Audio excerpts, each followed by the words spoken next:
men. Hey, yay, my sisters and my brethren, the time is coming near. Come ye, to soulless corporate circus stops. Come ye, to toilet circuit touring stops.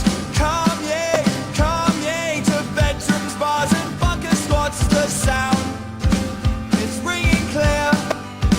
Now who'd have thought that after all... Origin of rock and roll and what rock and roll means to you. Well, I'll tell you what, I've got a theory about rock and roll that I'll give you right now. I think that it's not so specifically right now as in 2012, but recently we're in an interesting point in the history of music, because what's happened is rock and roll was originally conceived as an ephemeral idea. Do you know what I mean? It was something that would happen 5 minutes. Look, people have declared rock and roll dead by the mid-50s, do you know what I mean? But it was always this kind of throwaway, beautiful, trashy idea. And that's one of the things I love about rock and roll. You know, whenever people start talking about kind of like trying to mythologize it and have rock and roll museums and shit, I'm like, that's not really what it's about. It's about the moment. It's about that 30 seconds when you suddenly you're in the front row and everything comes together. That's what rock and roll is about. However, we're at a point now where rock and roll is becoming properly multi-generational. Certainly, and punk definitely is as well. You know, and it's something, you know, a show like tonight, you've got different generations of kids coming to the show. You know, grandparents, parents, all the rest of it. And that doesn't spoil rock and roll. Some people think it spoils rock and roll. That's bullshit. It doesn't spoil it. It makes it interesting. And what it means is that rock and roll suddenly it has something it never had before, which is tradition. And the thing is, you know, when I go on stage or when any band goes on stage, you are, whether you like it or not, consciously or subconsciously, drawing on like that whole repertoire. It goes to Elvis, the Stones, the Beatles, fucking Tom Petty, like anything you want to mention. You know, Johnny Cash. It's like this whole.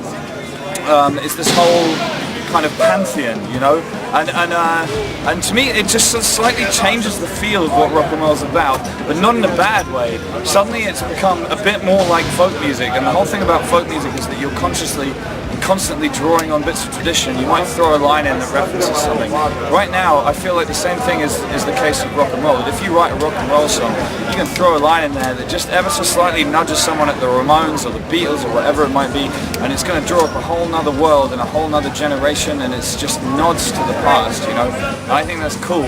I think it gives rock and roll an extra depth, an extra, you know, kind of just like profundity that it never had before, and I think that's fucking great. And for me, I think it's a great and exciting time to be in rock and roll.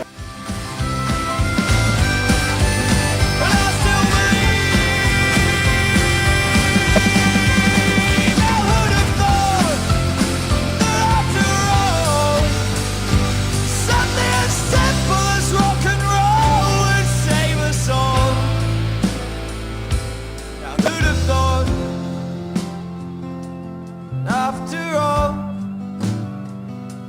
something so simple, something so small.